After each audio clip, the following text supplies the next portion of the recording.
Most people think they pay $20 a month for unlimited AI, but that's not exactly how it works. Let's talk about tokens.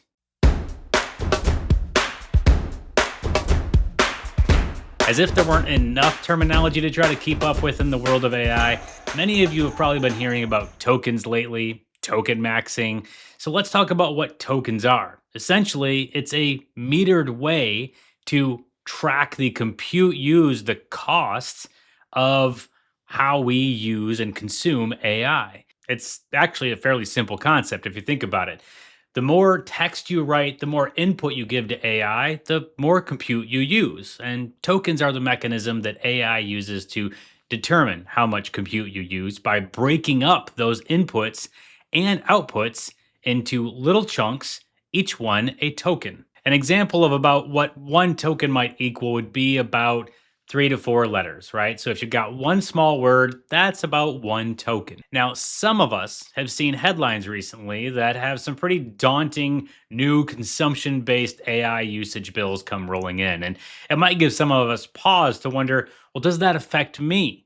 And to cut to the chase, the reality is if you're using one of the regular AI tools out there like ChatGPT Plus or Claude Pro, Gemini Advanced style type of options. We're consumers. We've signed up to a subscription. It's about $20 a month or whatever you're paying. That's not changing for now, anyway. That's not going to be going away. The company behind the scenes still measures our usage in tokens in order to keep up with what it actually costs.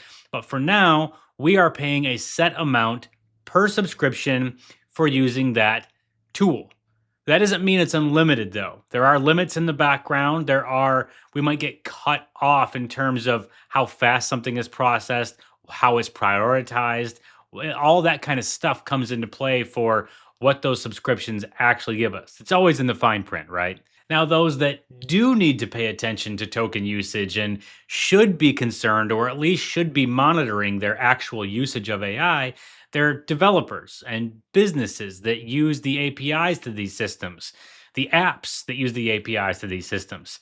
They are billed on a consumption basis per tokens, and that is where it can start to significantly ramp up. When you think about it, things like long prompts, big files, long answers that you get back, the output, that all means more compute being used on the back end, which for us doesn't really mean a ton, except that we're running up against some of the limits with our AI usage. For businesses, that can start to add up really quickly.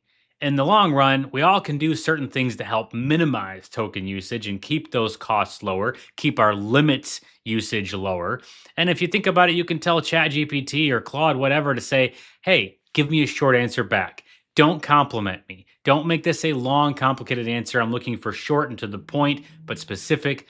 These are all things that you can do to help guide and direct the AI outputs to be less, therefore costing the company less, and you are not worried about running up against limits as soon. This is just as relevant to those businesses and developers and apps that are using the APIs and are being charged on a consumption basis. They want to keep their stuff to a minimum. They want to get the value they need out of it, but they don't want some extra long, extra complimentary, fluffy answer that's going to cost them more in the long run. Because remember, they're paying for every token that comes through. They're not running into limits and getting slowed down. They're paying per token.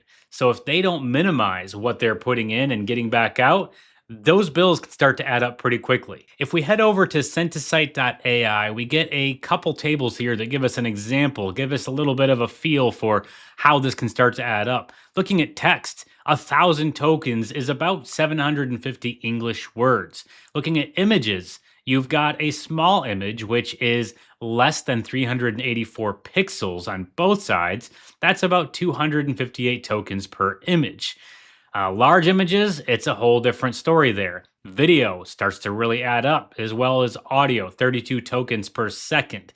Now, when we look at what this costs us, down here with all the different models that we see, at the very bottom, the Gemini 2.0 flashlight is about 8 cents per 1 million tokens for input and about 30 cents per 1 million tokens on output. You think, that's not too crazy, right? Not a big deal.